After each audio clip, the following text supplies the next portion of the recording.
Hello everyone, welcome to my channel Bihar board परीक्षा और आप देख रहे हैं बीबीपी हेल्प। तो दोस्तों, आज के इस वीडियो में हम लोग क्लास 12th के पॉलिटिकल साइंस का चैप्टर 1 के सब्जेक्टिव प्लस ऑब्जेक्टिव क्वेश्चन को कवर करने वाले हैं। तो इस वीडियो को अच्छी तरीके से आप लोग अगर लाइव देख रहे हैं तो लाइव में कमेंट करके जवाब दीजिएगा। अगर आप बाद में देख रहे हैं तो इसको अच्छी तरीके से शुरू से लेकर आखिर तक देख लेना, क्योंकि यहाँ पर से हम सारे चैप्टर को अच्छी तरीके से कवर करेंगे, क्योंकि बुक से और जो इंपॉर्टेंट क्वेश्चन बने हैं वो सारे मैं लेकर आया हूँ। तो चलिए, अगर आप बीबीपी हेल्प टेलीग्राम में नहीं जुड़े हैं तो जुड़ जाना, क्योंकि यहाँ पर आपको सारा नोटिफिकेशन टाइम पर दी जाती है जब क्लास होती है, और बिहार बोर्ड से रिलेटेड कुछ भी प्रश्न हो आपको मिल जाती है। तो आज का चैप्टर यहाँ पर देखिए, चैप्टर का नाम है, ठीक है। और अगर हमारे वेबसाइट में अगर आप जाना चाहते हैं वहाँ से PDF नोट्स के लिए पढ़ने के लिए, तो यहाँ पर bbphelp.com लिख लेना, गूगल में जाकर के मिल सकता है। तो चलिए हम लोग देख लेते हैं। आज सबसे पहले देखिए ऑब्जेक्टिव क्वेश्चन को, ये अभी आप देख रहे हैं, लेकिन हम लोग पहले सब्जेक्टिव क्वेश्चन को पढ़ लेते हैं, उसके बाद क्या करेंगे, ऑब्जेक्टिव क्वेश्चन को पढ़ने वाले हैं। तो चलिए हम लेके आते हैं आपको सबसे पहले सब्जेक्टिव क्वेश्चन की ओर। तो यहाँ पर आ चुके हैं, देखिए अगर आप अपना बुक को खोलेंगे तो आपका इस तरीके से कुछ जो है क्वेश्चन आएगा, यहाँ पर आप पढ़ सकते हैं, ठीक है। तो देखिए ये प्रश्न जो मैं लेकर आया हूँ, ये सारा इंपॉर्टेंट क्वेश्चन है, तो अच्छी तरीके से पढ़ना है। उसके बाद हम लोग ऑब्जेक्टिव बुक को भी कवर करेंगे, ठीक है। राज्य निर्माण का अर्थ क्या होता है? तो राज्य निर्माण का अर्थ क्या होता है, अगर आप लोग जानते हैं तो डिस्क्रिप्शन में जवाब दे सकते हैं लिख करके। तो मैं यहाँ पर जवाब दे रहा हूँ, उसके बाद मैं समझा भी दूंगा।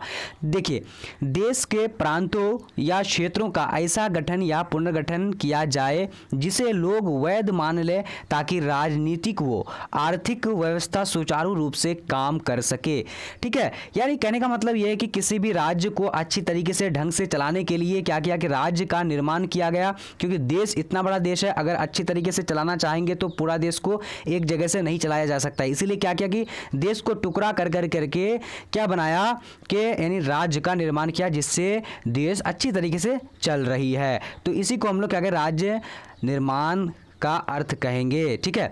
अब देखते हैं यहाँ पर क्वेश्चन नंबर 2 क्या कह रहा है। ये देखिए क्वेश्चन ये पूछा गया है 2018 और 2019 में, ठीक है। ये देखिए आपका क्वेश्चन 2 नंबर में क्या है कि सामाजिक व आर्थिक न्याय क्या है। तो सामाजिक और न्याय आर्थिक न्याय क्या है, यहाँ पर आपको इस तरीके से भी पूछा जा सकता है क्वेश्चन, सामाजिक न्याय क्या है, ये भी आपको पूछा जा सकता है। सो इसीलिए मैं दोनों को मेंशन कर दिया हूँ, ठीक है।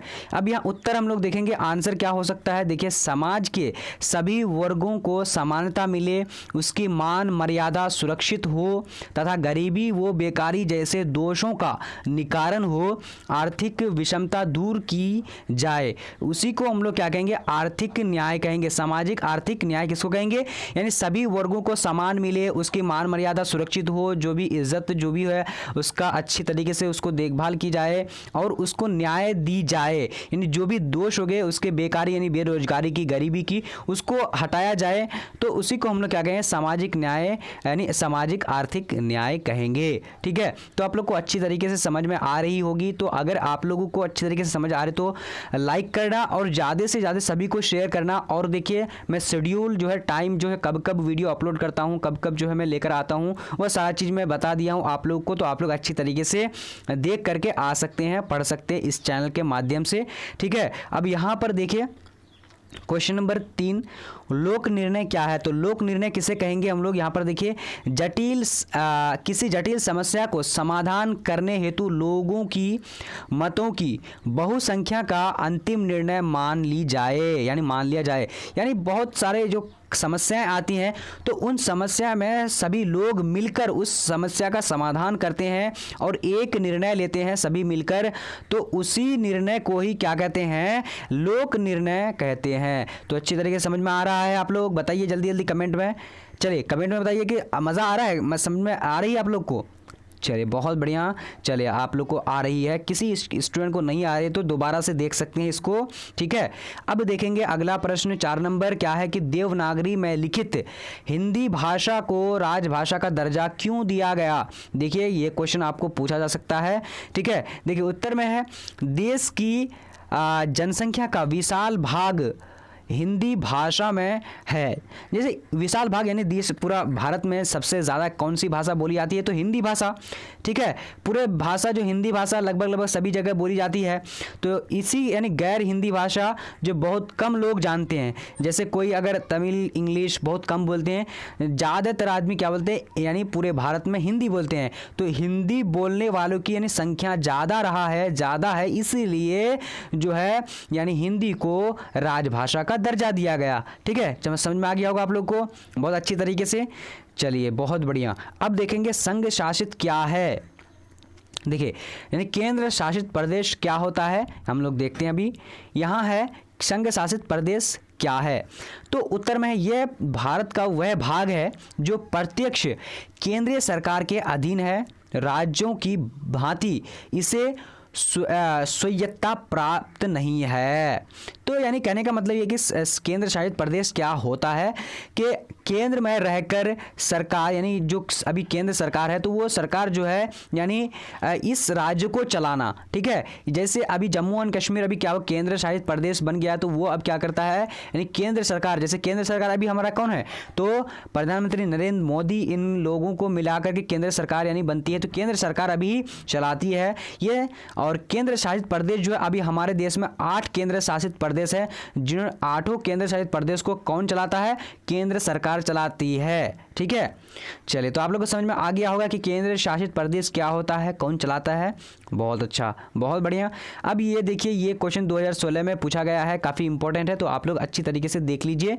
भारत का संविधान कब लागू हुआ, तो आपका ऑप्शन यहाँ पर क्या हो जाएगा, भारत का संविधान जो लागू 26 जनवरी 1950 को लागू किया गया था, जबकि 26 जनवरी 1949 को ये बनकर तैयार हो गया था। लेकिन इतना सारा चीज़ जो है यानी करने में, इतने सारे लोगों को बताने में थोड़ा सा 1 साल टाइम लगा, और संविधान बनने में लगभग जो है 11 साल कुछ महीने लगे थे, ठीक है।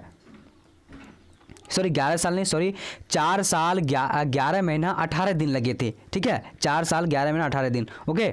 अब देखेंगे अगला प्रश्न, थोड़ा सा यहाँ पर देख लेते हैं क्वेश्चन नंबर 7 को। भारत का अंतिम गवर्नर जनरल कौन था, भारत का, ठीक है। भारत का अंतिम गवर्नर जनरल कौन था, यहाँ पर देखिए उत्तर में भारत का अंतिम गवर्नर जनरल जो था ये सी राजगोपालाचारी था। 8 को क्या कह रहा है कि भारत में कितने राज्य और कितने यानी संघ शासित यानी अंचल यानी राज्य है, तो यहाँ पर देखते हैं यानी 28 राज्य है, ठीक है, और 8 केंद्र शासित प्रदेश है अभी, ठीक है। तो इसमें यहाँ पर कन्फ्यूजन इसलिए यहाँ पर 9 लिखा हुआ है क्योंकि हमारे देश में जो है बराबर जो है राज्य को कभी केंद्र शासित बनाया जा रहा है, केंद्र शासित से राज्य बन रहा है, तो ये उलट पुलट होते रहती है, ठीक है। चलिए तो अब हम लोग देखेंगे आगे यहाँ पर क्वेश्चन नंबर 9 नंबर को देखेंगे। देखिए ये भी क्वेश्चन जो है पूछा गया है, सो आप लोग अच्छी तरीके से पढ़िएगा, याद रखिएगा। 1956 के राज्य पुनर्गठन अधिनियम के आधार पर कितने राज्य और केंद्र शासित प्रदेश बन गए थे, तो 1956 में, तो यहाँ पर देखते हैं यानी 1956 में जो यानी 6 केंद्र शासित प्रदेश बने थे और 14 राज्य बने थे पूरे भारत में, ठीक है। तो ये याद रखिएगा, काफ़ी इंपॉर्टेंट है। अब आगे देखेंगे, चलिए यहाँ पर देखते हैं आगे क्वेश्चन नंबर 10 को देखेंगे, ठीक है। राज्य पुनर्गठन आयोग का गठन कब हुआ था, इसके अध्यक्ष कौन थे, तो और ये भी आपको पूछा जा सकता है, ठीक है। ये देखिए क्वेश्चन पूछा हुआ 2017 और 16 में। यहाँ पर देखिए राज्य पुनर्गठन आयोग की स्थापना कब हुई थी, यानी ये क्वेश्चन पूछा जा सकता है या फिर ये क्वेश्चन यानी अथवा में है, ठीक है। तो ये दोनों क्वेश्चन में से किसी क्वेश्चन पूछा जा सकता है, ठीक है। तो यहाँ पर देखिए राज्य पुनर्गठन आयोग का गठन सन 1953 में हुआ था। इसके अध्यक्ष कौन थे, न्यायमूर्ति फजल अली थे, ठीक है। इसके अध्यक्ष कौन थे, न्यायमूर्ति फजल अली, ओके। चलिए अब आगे देखते हैं, आगे क्वेश्चन यहाँ पर हम लोग देखेंगे 11 नंबर, ठीक है।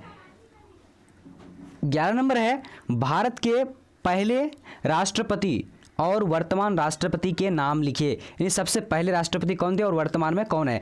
तो पहले राष्ट्रपति यहाँ पर देख लेते हैं, और ये भी पूछा जा सकता है, ये भी देखिए क्वेश्चन पूछा गया है 16, 17, 18 में, ठीक है। तो आंसर देख लेते हैं, यानी भारत के पहले राष्ट्रपति डॉक्टर राजेंद्र प्रसाद थे और वर्तमान में कौन है, रामनाथ कोविंद है, जिन्होंने 25 जुलाई 1917 को पद जो है ग्रहण किया था, ठीक है। कौन, रामनाथ कोविंद। देखते हैं यहाँ पर हम लोग देखेंगे आयोग के अध्यक्ष फजल अली थे, यानी न्यायमूर्ति फजल अली, जिसके अध्यक्ष कौन थे? न्यायमूर्ति फजल अली। ओके, चलिए अब यहाँ पर देखते हैं कि 1955 में अपनी रिपोर्ट प्रस्तुत की, जिसके आधार पर 1956 का राज्य पुनर्गठन अधिनियम बना। इसके तहत भारत में भाषाई आधार पर 14 राज्य और 6, यहाँ पर 6 होना चाहिए, 6 केंद्र शासित बने थे। ठीक है, तो राज्य पुनर्गठन आयोग का प्रमुख काम क्या था, ये भी आपको पूछा जा सकता है। तो इसका आंसर यहाँ से यहाँ तक अगर आप लिख देंगे तो आपको नंबर आसानी से मिल जाएगा। यानी राज्य पुनर्गठन आयोग के नियम से, अधिनियम में क्या बना था कि भाषा के आधार पर 14 राज्य और 6 केंद्र शासित बने थे। ठीक है, चलिए अब आगे देखते हैं। यहाँ पर क्वेश्चन नंबर 12 को देखेंगे। देखिए यहाँ पर 12 नंबर क्वेश्चन क्या बोला जा रहा है, कह रहा है कि नेहरू युग में हमारे देश के कुछ राजनीतिक दल तथा समूह ऐसा क्यों मानते थे कि भारत की मित्रता अमेरिका के नेतृत्व वाले गुट के साथ अधिक होनी चाहिए? तो ये क्यों मानते थे नेहरू? अब यहाँ पर देखिए, और नेहरू युग में क्योंकि अमेरिका बहुत ज़्यादा शक्तिशाली था। ठीक है, और जो प्रारंभ में यानी विश्व राजनीति के संचालन में सबसे जो है ज़्यादा प्रभावित करती थी, और अमेरिका क्या थे, यानी बहुत महाशक्ति थी, बहुत शक्तिशाली थी, जिसके वजह से लोग जो है उनसे मित्रता जो है कर रहे थे। 13 नंबर को यहाँ पर 13 नंबर आ चुकी है। स्वतंत्रता आंदोलन के दौरान अधिकांश भारतीय द्वारा स्वीकार्य तथा स्वप्न के रूप में देखे गए ऐसे 2 लक्ष्यों का आकलन कीजिए जिसकी आपूर्ति स्वतंत्रता के पश्चात हुई। यानी ऐसे 2 लक्ष्यों को लिखना है जो स्वतंत्रता के बाद जो है वो बना है। अभी स्वतंत्रता के जो बाद क्या क्या जो है यानी लक्ष्य था उसको पूरा किया सरकार ने। तो हम लोग देख लेते हैं, और इसके बाद हम लोग ऑब्जेक्टिव क्वेश्चन को भी पढ़ेंगे, जैसा कि आप लोगों को मैं बता चुका हूं। ठीक है, और घबराना नहीं कि आप लोगों को इस चैप्टर में जितने सारे ऑब्जेक्टिव सब्जेक्टिव क्वेश्चन वो सारी चीज़ को पढ़ करके आज ही हम लोग कंप्लीट कर लेंगे चैप्टर 1 को। ठीक है, अब यहाँ पर देखते हैं यानी स्वतंत्रता के बाद क्या क्या की लोकतांत्रिक की सरकार बनी। पहले क्या था, राजतंत्र था, राजा का शासन को राजतंत्र कहा जाता था। राजतंत्र खत्म होकर के क्या हुआ, लोकतांत्रिक सरकार बनी। उसके बाद क्या क्या बनी, यानी जो सरकार विशेष कर यानी सभी सरकार के यानी जो कमजोर वर्गों के लोग होते थे उसके यानी मदद के लिए, कल्याण के लिए कार्य करेगी, तो वह कार्य करी थी। ठीक है, तो यानी 2 काम लिखने के लिए बोला है, यानी स्वतंत्रता के बाद। तो ये दोनों काम को आप लोग को लिख देना है, आपको नंबर मिल जाएगा।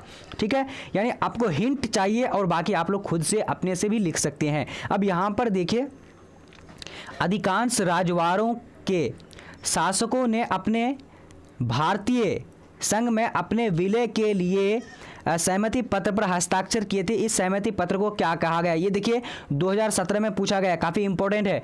तो यानी राजवाड़ों के विलय संबंधी इस पत्र की यानी इस पत्र को क्या कहा गया था, यानी इंस्ट्रूमेंट ऑफ एक्शन कहा गया था। ठीक है, क्या कहा गया था, यानी इंस्ट्रूमेंट ऑफ एक्शन कहा गया था इस पत्र को। ठीक है, चलिए अब यहाँ पर देखते हैं क्वेश्चन नंबर 13 क्या कह रहा है। 13 तो नहीं, ये 13 से ज़्यादा होना चाहिए, 14 होना चाहिए। तो हम लोग पहले कवर कर चुके हैं इससे पहले। अब यहाँ पर देखिए, भारत के विभाजन के 2 परिणाम, ये काफ़ी इंपॉर्टेंट है, बहुत बार पूछा गया है। यहाँ पर आप देख सकते हैं कहाँ कितना बार पूछा गया है। ठीक है, ये अच्छी तरीके से देखिए, और ये भी क्वेश्चन पूछा जा सकता है इसी तरह का, यानी 1947 में भारत के विभाजन के किन्हीं 4 परिणामों को उजागर कीजिए। देख लेते हैं क्या है के उत्तर में, भारत के विभाजन के परिणाम स्वरूप अल्पसंख्यकों को अपने स्थानों का त्याग करना पड़ा। यानी अल्पसंख्यक जो भी थे, ठीक है, तो उनको क्या, अपना स्थान को जो त्याग करना पड़ा। विभाजन ने शरणार्थी की विकराल समस्या उत्पन्न कर दी थी, यानी जो इधर उधर से भटक रहे थे उनको और भी जो है बहुत ज़्यादा जो है समस्या उत्पन्न कर दी। जो छोटे छोटे घर में रहते थे, जो एक तंबूरा के तरह बना करके रहते थे, उसमें उन लोगों को काफ़ी परेशानी हुई थी, बहुत बड़ी समस्या हो गई थी। लोग इधर उधर से जो है मर रहे थे, जाने जा रही थी। तो ये सारी समस्या जो है विभाजन के दौरान हो रही थी। और कश्मीर रियासत के भारत संघ में विलय हो जाना, यानी कश्मीर जो था, कश्मीर वो भारत संघ में विलय हो जाना, कश्मीर जो है भारत को ले लेना, ठीक है, ये समस्या और ये परिणाम हुई थी। उसके बाद हो जाने पर पाकिस्तान ने इसे अवैध मानते हुए, पाकिस्तान क्या क्या जो कश्मीर जो ले लिया पाकिस्तान से, तो क्या क्या कश्मीर को वो लोग अवैध मान लिया कि नहीं, कश्मीर को नहीं देंगे। वो क्या क्या कि भारत पर आक्रमण कर दिया था और अपने कब्जे में कर लिया था, ठीक है, पाकिस्तान को क्या कर, यानी सॉरी, कश्मीर को अपने कब्जे में कर लिया था पाकिस्तान वालों ने, ठीक है। और हिंदू मुस्लिम दंगे हुए थे। अगर आप इस तरह से लिख देंगे तो आपको 5 नंबर जो है बहुत आसानी से दे देगा, क्योंकि सटीक आंसर लिखना है आप लोगों को। अब यहाँ पर देखेंगे 14 नंबर देखेंगे द्विराष्ट्र का सिद्धांत क्या है। द्विराष्ट्र सिद्धांत देख लेते हैं हम लोग। क्या है कि ये सिद्धांत मोहम्मद अली जिन्ना द्वारा प्रतिपादित किया गया। मोहम्मद अली जिन्ना जो द्विराष्ट्र यानी 2 राष्ट्र बनाना, जैसे भारत जो है पहले पाकिस्तान में भी सॉरी भारत कितना था, बहुत बड़ा देश था, जो 2 राष्ट्र बन गया था, यानी भारत और पाकिस्तान, ठीक है। तो ये द्विराष्ट्र कहा, ये किसने किया था, ये यानी जिन्ना ने किया था, मोहम्मद अली जिन्ना ने, ठीक है, जिसके आधार पर मुसलमानों के लिए पृथक राष्ट्र राज्य की स्थापना की गई थी, ठीक है। तो मोहम्मद अली जिन्ना ने यानी 2 राष्ट्र को, यानी भारत को बांटकर 2 राष्ट्र बना दिया, भारत और पाकिस्तान। इसको हम लोग द्विराष्ट्र सिद्धांत भी कहते हैं। और इसका प्रतिपादन किसने किया था, मोहम्मद अली जिन्ना ने, ठीक है। अभी हम लोग पढ़ेंगे सब्जेक्टिव ऑब्जेक्टिव क्वेश्चन में, तो ये सारे क्वेश्चन आपको आ सकता है। अब यहाँ पर देख लीजिए क्वेश्चन अगला है, ठीक है। देखिए, उस मूल राज्य का नाम बताए जिसे काटकर निम्न राज्य बने। तो यानी बहुत सारे ऐसे ऐसे राज्य हैं कि बहुत बड़ा राज्य था, उसको काट करके अलग अलग राज्य बना था, ठीक है। मिजोरम को काट कर अलग राज्य बना, अरुणाचल प्रदेश, उसके बाद मेघालय, इनको काट करके राज्य बनाया गया था, ठीक है। अब यहाँ पर देख लेते हैं क्या कि वही उसी का उत्तर, ठीक है, कि सन 1972 में असम राज्य का विभाजन होने पर मेघालय राज्य बना था, ठीक है। मेघालय राज्य जैसे यहाँ पर है, मेघालय राज्य बना था, मेघालय राज्य अस्तित्व में आया था, ठीक है। उसके 1987 में अरुणाचल प्रदेश व मिजोरम को भी पूर्वी उत्तर राज्य क्षेत्र से पृथक करके जो है राज्य का दर्जा दिया गया। किसको, यानी अरुणाचल प्रदेश को, ठीक है। 10 साल के previous year question, important question, ये सारे अगर आप लोग लेना चाहते हैं तो हमारे ऐप पर ये अवेलेबल है, बीबीपी हेल्प ऐप पर ये मिल जाएगा, ठीक है। और यहाँ से आप पढ़कर घर बैठे जो है 100% तैयारी कर पाएंगे। आपको पूरे साल के लिए मात्र कितना देना पड़ेगा, 349 रुपये देना पड़ेगा। तो ये आपको कंप्लीट कोर्स, चाहे आपका इनमें से कोई सा भी सब्जेक्ट आपके है। तो यहाँ पर देखिए क्या है, राष्ट्र निर्माण तथा उसकी समस्याएं, और ये चैप्टर 1 है। इसी तरह के हम लोग सारे चैप्टर को कवर करने वाले हैं, ठीक है। तो क्वेश्चन नंबर 1 देखते हैं क्या बोला जा रहा है। भारत में विविधता में एकता की विशेषता किसने बताई। तो आपका ऑप्शन है महात्मा गांधी, उसके बाद सुभाष चंद्र बोस, राजेंद्र प्रसाद, उसके बाद है डी जवाहरलाल नेहरू। तो यहाँ पर राइट आंसर कौन सा हो जाएगा, अगर आप लोग को पता है तो जल्दी जल्दी जवाब दीजिए। चलिए, तो डी नंबर राइट आंसर हो जाएगा, यानी जवाहरलाल नेहरू हो जाएगा। ओके, अब आगे की ओर बढ़ते हैं, क्वेश्चन नंबर 2 को देखेंगे। तो 2 नंबर स्क्रीन में आ चुकी है, क्या बोला जा रहा है आप लोग देख करके जल्दी जल्दी जवाब दीजिए अगर आप देख रहे हैं तो, ठीक है। संविधान की प्रस्तावना में बंधुता का आदर्श क्यों रखा गया। तो यहाँ पर देखिए आपका ऑप्शन है ए, सामाजिक विकास हेतु, या फिर सामाजिक न्याय हेतु, सामाजिक स्वतंत्रता हेतु, उसके बाद राष्ट्रीय एकता हेतु। तो इसका राइट आंसर क्या हो जाएगा, आप लोग जल्दी देखिए, जवाब दीजिए। तो यहाँ पर राइट आंसर डी हो जाएगा, यानी राष्ट्रीय एकता हेतु।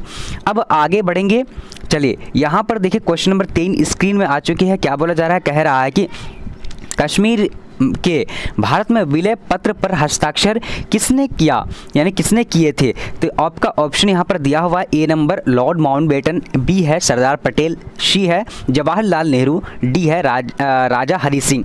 तो इसका राइट आंसर क्या हो जाएगा 3 नंबर का, तो राजा हरि सिंह राइट आंसर हो जाएगा। बहुत बढ़िया, आप लोग का तो जवाब आ रहा है, ठीक है। अच्छी तरीके से आप लोग भी देख करके जवाब देते जाइए। अब यहाँ पर देखिए क्वेश्चन नंबर 4 क्या बोला जा रहा है, संविधान में भारत के किस राज्य को विशेष दर्जा प्राप्त है। तो संविधान में भारत के किस राज्य को विशेष दर्जा जो है प्राप्त था, लेकिन अभी नहीं है। तो इसका राइट आंसर क्या हो जाएगा, यहाँ पर देख लीजिए आपका ऑप्शन जम्मू कश्मीर, सिक्किम, नागालैंड, उसके बाद अरुणाचल प्रदेश। तो राइट आंसर क्या हो जाएगा, यानी ए नंबर जम्मू कश्मीर हो जाएगा, ठीक है। चलिए, क्योंकि जम्मू कश्मीर अब केंद्र शासित प्रदेश हो गया है। अब यहाँ देखेंगे क्वेश्चन नंबर 5 क्या बोला जा रहा है, अच्छी तरीके से देखिए और जवाब दीजिए आप लोगों भी। 5 नंबर देखिए क्या बोला जा रहा है, कह रहा है कि राज्य के पुनर्गठन आयोग का अध्यक्ष कौन था। तो यहाँ पर आपका ऑप्शन ए है गोविंद बल्लभ पंत, सरदार एम पन्नीकर, उसके बाद है पंडित हृदयनाथ कुंजरू है, ओके, और डी है न्यायमूर्ति फजल अली।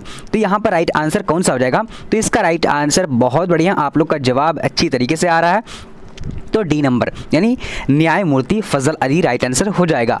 अब आगे देखेंगे, आगे यहाँ पर आ चुके क्वेश्चन नंबर 6 नंबर। चलिए वीडियो अगर अच्छा लगता है तो लाइक कर लीजिए और अगर चैनल में पहली बार है तो चैनल को सब्सक्राइब करके बेल आइकन को प्रेस कर लीजिए।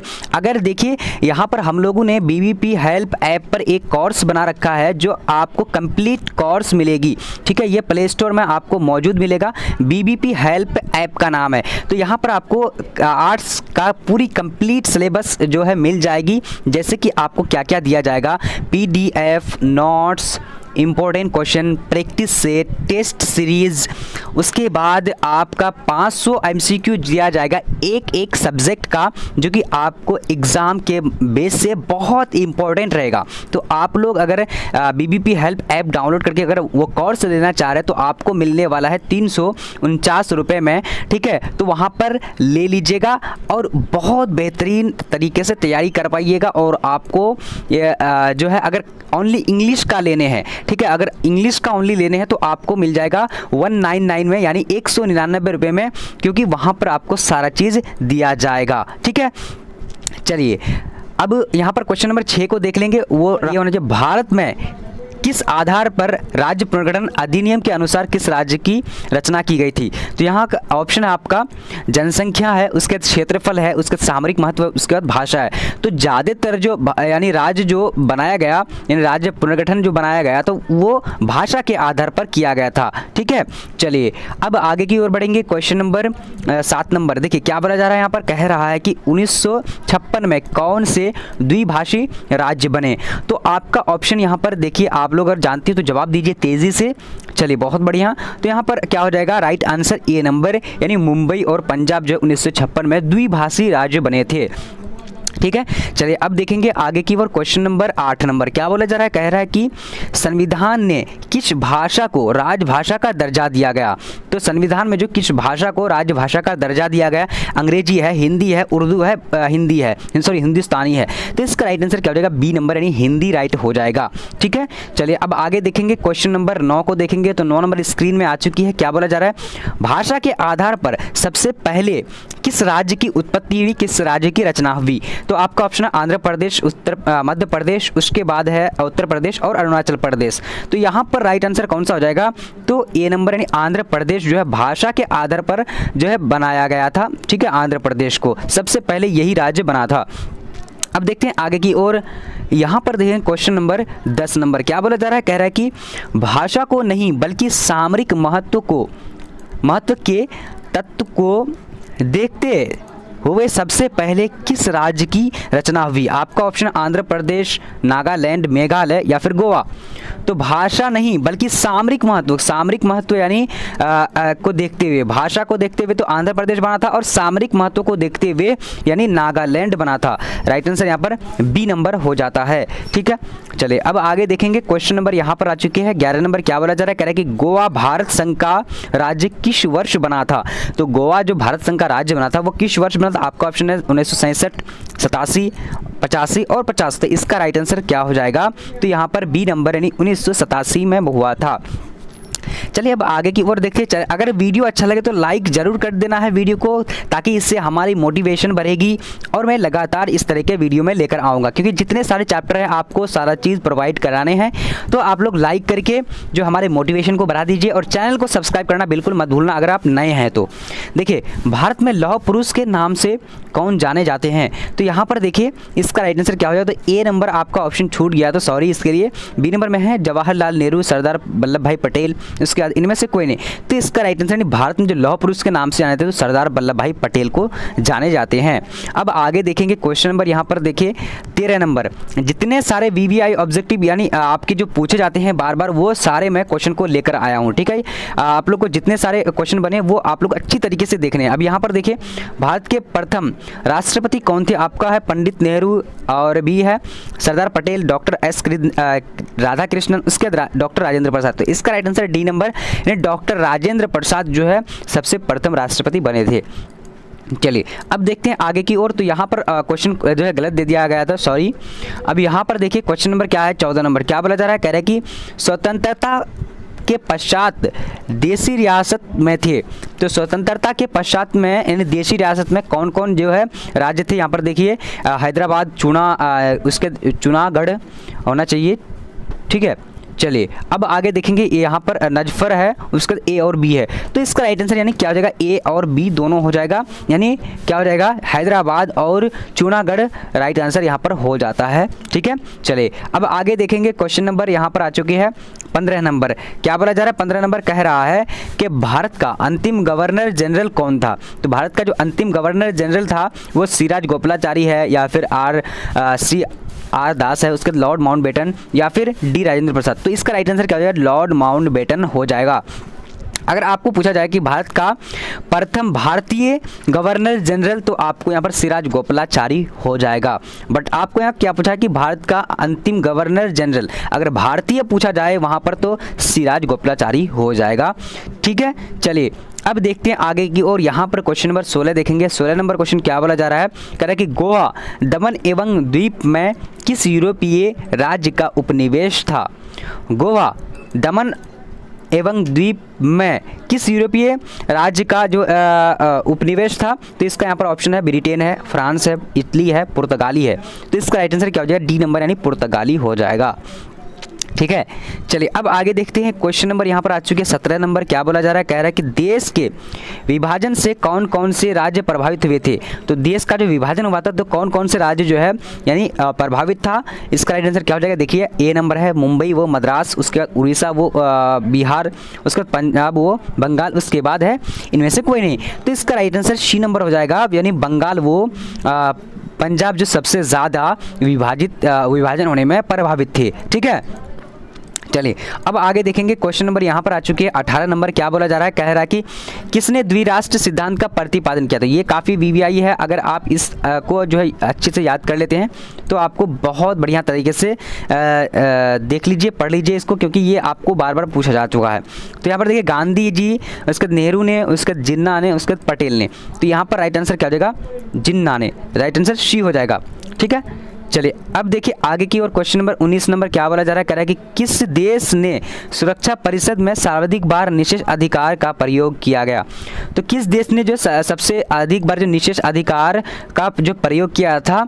तो यहाँ पर हम लोग ऑप्शन को देख लेते हैं। तो इसका राइट आंसर क्या हो जाएगा, तो रूस हो जाएगा, यानी सी नंबर हो जाएगा, ठीक है। चलिए अब आगे देखेंगे क्वेश्चन नंबर यहाँ पर आ चुकी 20 नंबर। क्या बोला जा रहा है, कह रहा है कि ताशकंद समझौते पर कब हस्ताक्षर हुए थे। तो ताशकंद समझौता जो है कब हस्ताक्षर जो हुआ था, ठीक है। तो इसका राइट आंसर क्या हो जाएगा, 1966 ए नंबर हो जाएगा, ठीक है। चलिए अब आगे की ओर बढ़ेंगे। यहाँ पर देखते हैं क्वेश्चन नंबर, देखिए ये क्वेश्चन जो हम लोगों ने अभी पढ़ा तो ये काफ़ी वीवीआई, क्योंकि ये स्टार पॉइंट वाली क्वेश्चन है, ये आपको बार बार पूछे जा चुके हैं ये क्वेश्चन, ठीक है।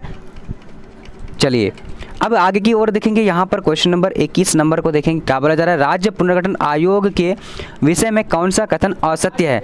तो इसका राइट आंसर कौन सा, आपका ऑप्शन राइट जो हो जाएगा यहाँ पर, यानी बी नंबर। इसकी रिपोर्ट के आधार पर 1966 में राज्य पुनर्गठन 96 में राज्य पुनर्गठन अधिनियम पारित किया गया। तो ये कथन जो है बिल्कुल गलत है, तो यहाँ पर राइट आंसर सी हो जाएगा, ठीक है। चलिए अब आगे की ओर बढ़ेंगे। क्वेश्चन नंबर देखेंगे 23 नंबर। क्या बोला जा रहा है, कह रहा है कि किस आंदोलन ने आंध्र प्रदेश के लिए स्वायत्तता सोवियत प्रदेश की मांग की थी। तो इसका राइट आंसर देखिए यहाँ पर क्या हो जाएगा, विशाल आंध्र आंदोलन ने, या फिर तेलंगाना आंदोलन ने, या फिर रेड रिबन आंदोलन ने, या फिर इनमें से कोई नहीं। तो इसका राइट आंसर यहाँ पर कौन सा हो जाएगा, आप लोग अच्छी तरीके से जवाब दीजिए। तो ए नंबर यानी क्या हो जाएगा, विशाल आंध्र आंदोलन ने। ठीक है, चलिए अब आगे की ओर बढ़ेंगे। यहाँ पर क्वेश्चन नंबर देखिए 24 नंबर क्या बोला जा रहा है, कह रहा है कि भारत में वर्तमान में कुल कितने संघ शासित प्रदेश हैं। तो आपका ऑप्शन है ए नंबर 6 है, 7 है, उसके सी 8 है और डी है। तो यहाँ पर राइट आंसर क्या हो जाएगा, तो 8 यानी राइट आंसर क्या हो जाएगा, 8 केंद्र शासित प्रदेश है, सी नंबर। अब देखेंगे आगे की ओर। यहाँ पर क्वेश्चन नंबर आ चुके हैं 25 नंबर, क्या बोला जा रहा है, कह रहा है कि किस भाषा के आधार पर 1953 में आंध्र प्रदेश का गठन हुआ था। तेलुगु है, उसके बाद मलयालम है, उसके बाद कन्नड़ है, तमिल है। तो इसका राइट आंसर क्या हो जाएगा, ए नंबर यानी तेलुगु हो जाएगा। तो थोड़ा सा मैं स्पीड कर रहा हूँ क्योंकि वीडियो काफ़ी लंबा होते जा रहा है, जिसकी वजह से मैं स्पीड कर रहा हूँ, आप लोग अच्छी तरीके से देख लीजिए। भारत में उत्तर पूर्वी क्षेत्र में असम का भाग काटकर पहला राज्य कौन बना। तो यहाँ पर देखिए नागालैंड है, उसके बाद मेघालय है, मिजोरम है, उसके बाद त्रिपुरा है। तो 26 नंबर का राइट आंसर क्या हो जाएगा, तो 26 का राइट आंसर यहाँ पर क्या हो जाएगा, तो नागालैंड राइट आंसर हो जाएगा। ठीक है, नागालैंड। अब आगे देखते हैं क्वेश्चन नंबर यहाँ पर 27 नंबर देखेंगे, क्या बोला जा रहा है, कह रहा है कि शिमला समझौते पर भारत के किस प्रधानमंत्री ने हस्ताक्षर किया। तो आपका ऑप्शन है लाल बहादुर शास्त्री, जवाहरलाल नेहरू, इंदिरा गांधी, या फिर इनमें से कोई नहीं। तो इसका राइट आंसर सी नंबर यानी इंदिरा गांधी हो जाएगा। अब आगे देखेंगे क्वेश्चन नंबर यहाँ पर 28 नंबर देखेंगे। 28 नंबर देखेंगे क्या बोला जा रहा है, कह रहे संविधान सभा के अध्यक्ष कौन थे। तो अंबेडकर है, उसके बाद डॉक्टर राजेंद्र प्रसाद है, उसके बाद क्या डॉक्टर राधा कृष्णन, उसके बाद इनमें से कोई नहीं। तो इसका राइट आंसर कौन सा हो जाएगा, देख लीजिए आप लोग अच्छी तरीके से। तो इसका जो राइट आंसर हो जाएगा यानी डॉक्टर राजेंद्र प्रसाद हो जाएगा। ठीक है, अगर आपको पूछा जाए कि प्रारूप समिति के अध्यक्ष, तो वहाँ पर आपको भीमराव अंबेडकर देना होगा। ठीक है, अब यहाँ पर देखिए क्वेश्चन नंबर आ चुके हैं 29 नंबर, क्या बोला जा रहा है, कौन भारतीय व्यक्ति भारत का प्रथम गवर्नर जनरल था। जैसे कि मैं बताया कि भारतीय अगर पूछा जाएगा, भारतीय व्यक्ति पूछा जाएगा, तो यहाँ पर क्या हो जाएगा, सी राजगोपालाचारी हो जाएगा। अगर आपको यहीं पर क्या पूछा जाएगा कि प्रथम गवर्नर जनरल कौन था भारत का, तो वहाँ पर क्या हो जाएगा, लॉर्ड माउंटबेटन हो जाएगा। ठीक है, चलिए अब देखेंगे 30 नंबर क्वेश्चन यहाँ पर आ चुकी है। क्वेश्चन नंबर जिस तरीके से मैं सभी क्वेश्चन में लेकर आया हूँ, जैसे जैसे मैं आप लोग को बताते जा रहा हूँ। संविधान सभा के प्रारूप समिति के अध्यक्ष कौन थे। तो यहाँ पर देखिए इसका राइट आंसर डायरेक्टली हम लोग क्या बोल देंगे, प्रारूप अगर पूछा जाएगा, प्रारूप मतलब होता है पूरी तरीके से, तो राइट आंसर क्या हो जाएगा, ए नंबर डॉक्टर भीमराव अंबेडकर। क्योंकि संविधान के जो अध्यक्ष थे, प्रारूप समिति का अध्यक्ष डॉक्टर भीमराव अंबेडकर। ठीक है, इसको जो है संविधान का जनक भी कहा गया है। ठीक है, चलिए अब देखेंगे आगे की ओर। क्वेश्चन नंबर 31 क्या बोला जा रहा है, यहाँ पर कह रहा है कि भारतीय राष्ट्रीय कांग्रेस के संस्थापक कौन थे। तो 31 नंबर का राइट आंसर क्या हो जाएगा, तो ए नंबर यानी ए.ओ. ह्यूम हो जाएगा। तो आप लोग अच्छी तरीके से ऑप्शन को देख लीजिएगा, क्योंकि इसी तरीके से आपको सारा ऑप्शन पूछेगा। कन्फ्यूजन दूर करने के लिए आप लोग पढ़ लीजिएगा। ठीक है, चलिए यहाँ पर देखते हैं क्वेश्चन नंबर 32, भारतीय संविधान की 8वीं अनुसूची में क्या वर्णित है। तो 32 नंबर का राइट आंसर यहाँ पर क्या हो जाएगा, तो क्या हो जाएगा, क्या वर्णित है। ठीक है, भारतीय 8वीं, तो भाषाओं की सूची वर्णित है, यानी 8वीं अनुसूची में क्या है, भाषाओं की सूची है। अब देखेंगे आगे की ओर। क्वेश्चन नंबर यहाँ पर आ चुके 33 नंबर, क्या बोला जा रहा है, कह रहा है कि भाषा के आधार पर बनने वाला पहला राज्य है। तो भाषा के आधार पर जो बनने वाला पहला राज्य कौन सा है, तो Andhra Pradesh. Right answer A number हो जाता है। ठीक है, चलिए अब आगे देखेंगे क्वेश्चन नंबर क्या है यहाँ पर, कौन से भाषा यानी तेलुगु भाषा में बने थे आंध्र प्रदेश। ठीक है, मैं पहले ही आप लोग को मेंशन कर दिया हूँ इसी वीडियो में, पहले ऊपर से मैं बता दिया था, यानी भाषा के आधार पर बनने वाला पहला राज्य कौन सा है, आंध्र प्रदेश। और किस भाषा में, तेलुगु भाषा में। ठीक है, यहाँ पर देखिए भारत में कुल कितने राज्य थे, इसका राइट आंसर सी नंबर यानी 28 राज्य हैं। अब आगे की ओर बढ़ेंगे, यहाँ पर क्वेश्चन नंबर 35 नंबर देखेंगे, क्या बोला जा रहा है, कह रहा है कि राज्य पुनर्गठन आयोग की स्थापना कब हुई थी। तो इसका डायरेक्टली हम लोग राइट आंसर क्या बोल देंगे, यानी ए नंबर 1953 हो जाएगा। ठीक है, अच्छी तरीके से पूरे वीडियो को देख लेना है अगर आपको अच्छा मार्क्स लेकर आना है तो। अब यहाँ पर देखें क्वेश्चन नंबर 36 है, क्या बोला जा रहा है, भारत के प्रथम उप प्रधानमंत्री कौन थे। तो यहाँ पर देखिए आपका ऑप्शन है, पढ़ लीजिएगा आप लोग, और मैं जो सही रहेगा तो इसका राइट आंसर मैं बता दे रहा हूँ। तो राइट आंसर क्या हो जाएगा, डॉक्टर एस राधा कृष्णन उपराष्ट्रपति थे। ठीक है। अगर आपको पूछा जाएगा कि मुस्लिम राष्ट्रपति कौन थे, तो यहाँ पर आपको जवाब दे देना है डॉक्टर जाकिर हुसैन। अब आगे की ओर बढ़ते हैं। यहाँ पर क्वेश्चन नंबर देखेंगे 37 नंबर क्या बोला जा रहा है, कह रहा है कि 1942 में गांधी जी द्वारा चलाया गया आंदोलन था। तो गांधी जी द्वारा आंदोलन जो चलाया गया था 1942 में, कौन सा आंदोलन? तो इसका राइट आंसर बी नंबर, यानी भारत छोड़ो आंदोलन चलाया गया था। अब आगे की ओर बढ़ेंगे। क्वेश्चन नंबर यहाँ पर आ चुके 38 नंबर क्या बोला जा रहा है, कह रहा है कि भारत के प्रथम प्रधानमंत्री कौन थे? आपका ऑप्शन देख लीजिए अच्छी तरीके से। तो इसका राइट आंसर क्या हो जाएगा? सी नंबर, यानी पंडित नेहरू हो जाएगा। अब आगे की ओर बढ़ेंगे। यहाँ पर क्वेश्चन नंबर 39 क्या बोला जा रहा है, कह रहा है कि मुस्लिम लीग की स्थापना कब हुई थी? तो मुस्लिम लीग की जो स्थापना हुई थी, आपका ऑप्शन यहाँ पर चारों है, देख लीजिए। जो सही है मैं वो उसका टिक कर दे रहा हूँ। बहुत बढ़िया, आप लोग का भी जवाब आ रहा है, तो राइट आंसर बी नंबर हो जाएगा। अब आगे देखेंगे क्वेश्चन नंबर 40 क्या बोला जा रहा है, कह रहा है कि 1885 में किस राजनीतिक दल की स्थापना हुई थी? तो इसका राइट आंसर क्या हो जाएगा? आप लोग देख लीजिए अच्छी तरीके से, सारा पढ़ लीजिए। तो क्या हो जाएगा? भारतीय राष्ट्रीय कांग्रेस की स्थापना हुई थी 1885 में। अब आगे की ओर बढ़ेंगे। यहाँ पर क्वेश्चन नंबर आ चुके 41 नंबर क्या बोला जा रहा है, कह रहा है कि किस देश का संविधान विश्व का सबसे बड़ा संविधान है? तो इसका राइट आंसर यहाँ पर ऑप्शन देख लेते हैं। तो इसका राइट आंसर जो हो जाएगा USA है, रूस है, दक्षिण अफ्रीका है, तो राइट हो जाएगा डी नंबर, यानी भारत। अब आगे की ओर बढ़ेंगे। यहाँ पर क्वेश्चन देखेंगे 42 नंबर क्या बोला जा रहा है, भारतीय संविधान के किस भाग को संविधान का आत्मा कहा जाता है? तो संविधान के आत्मा किस किस भाग को कहा जाता है? तो इसका राइट आंसर यानी ए नंबर, प्रस्तावना को आत्मा कहा गया है संविधान का। अब आगे देखेंगे क्वेश्चन नंबर यहाँ पर आ चुकी है 43 नंबर क्या बोला जा रहा है, कह रहा है कि निम्नलिखित में से कौन सा उत्तरी पूर्वी भारत की 7 बहनों में शामिल नहीं है? 7 बहनों में कौन शामिल नहीं है? तो इसका राइट आंसर क्या हो जाएगा 43 नंबर का? तो इसका राइट आंसर यानी Uttarakhand, right answer D number हो जाएगा। ठीक है, चलिए अब आगे देखेंगे क्वेश्चन नंबर 44। यहाँ पर क्या बोला जा रहा है, कह रहा है कि किस पाकिस्तानी राष्ट्रपति ने 1966 में ताशकंद समझौते पर हस्ताक्षर किए थे? तो इसका राइट आंसर क्या हो जाएगा? परवेज़ मुशर्रफ होगा, या फिर जनरल जियाउल हक माउल हक हो जाएगा, या फिर अयूब खान? तो इसका राइट आंसर अयूब खान हो जाएगा। ठीक है, चलिए अब आगे की ओर बढ़ेंगे। आगे यहाँ पर देखिए क्वेश्चन नंबर क्या बोला जा रहा है, कह रहा है कि भारतीय संविधान को कब लागू किया गया? तो इसका राइट आंसर क्या हो जाएगा? भारतीय संविधान को जो लागू किया गया था, तो 26 जनवरी 1950 को लागू किया था, सी नंबर हो जाएगा। अब आगे देखेंगे क्वेश्चन नंबर 46 को क्या बोला जा रहा है, कह रहा है कि भारतीय राष्ट्रीय कांग्रेस की स्थापना कब हुई थी? तो भारतीय राष्ट्रीय कांग्रेस की स्थापना कब हुई थी? इसका राइट आंसर क्या हो जाएगा? तो आप लोगों ने पहले ही देख चुके हैं और समझ भी चुके थे। इसका राइट आंसर क्या हो जाएगा? B number. ये स्टार पॉइंट क्वेश्चन है, ये आप लोग को बढ़िया से याद कर लेना है। 1885 में हुआ था। अब यहाँ पर देखेंगे क्वेश्चन नंबर 47 क्या बोला जा रहा है, शिमला समझौता पर किस वर्ष हस्ताक्षरित हुआ था? तो शिमला समझौता पर जो हस्ताक्षरित हुआ था वो कब हुआ था? तो इसका राइट आंसर क्या हो जाएगा? यानी 1972 में हुआ था। तो राइट आंसर सी नंबर हो जाएगा। ठीक है, चलिए अब यहाँ पर देखते हैं क्वेश्चन नंबर 48 क्या बोला जा रहा है, भारत के पहले प्रधानमंत्री कौन थे? तो भारत के जो पहले प्रधानमंत्री थे, इसका राइट आंसर क्या होगा 48 नंबर का? तो इसका राइट आंसर पंडित नेहरू हो जाएगा। ओके, सॉरी गृह मंत्री सरदार पटेल हो जाएगा। ठीक है, सरदार पटेल हो जाएगा। ओके, चलिए अब आगे की ओर बढ़ते हैं। यहाँ पर क्वेश्चन देखेंगे अगला 49 नंबर क्या बोला जा रहा है, कह रहा है कि भारत के लौह पुरुष के नाम से किसे जाना जाता है?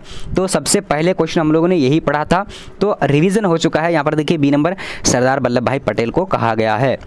अब आगे की ओर बढ़ते हैं। क्वेश्चन नंबर क्या बोला जा रहा है 50 नंबर कह रहा है कि भारतीय संविधान की प्रारूप समिति के अध्यक्ष कौन थे? तो यहाँ पर राइट आंसर कौन सा हो जाएगा? राइट आंसर जो हो जाएगा डॉक्टर भीमराव अंबेडकर। अब देखिए अगला क्वेश्चन को देखेंगे। यहाँ पर क्वेश्चन नंबर 51 क्या बोला जा रहा है, कह रहा है कि भारत और पाकिस्तान ने सिंधु नदी जल पर हस्ताक्षर किए थे। तो सिंधु नदी जल पर जो है हस्ताक्षर कब किए थे? ठीक है, तो इसका राइट आंसर कौन सा हो जाएगा? तो यहाँ पर राइट आंसर 1960 सी नंबर हो जाएगा। ठीक है, सी नंबर राइट आंसर हो जाएगा। ठीक है, चलिए अब आगे की ओर बढ़ेंगे। सिंधु नदी का, इसके बारे में थोड़ा सा समझा। सिंधु नदी का जो जल था, यानी वो कहाँ कहाँ पड़ता था और किस क्षेत्र में? तो ये पाकिस्तान और भारत के बीच जो हुआ था, तो भारत का और पाकिस्तान के बीच ये समझौता हुआ था, जिसको 1960 में किया गया था। ठीक है, एप्लीकेशन का नाम है ये BBP हेल्प, आप प्ले स्टोर में मिल जाएगा। देखिए आपको करना क्या है कि डायरेक्टली इसको डाउनलोड करके आपको क्या क्या मिलेगा, यहाँ पर PDF, उसके बाद नोट्स,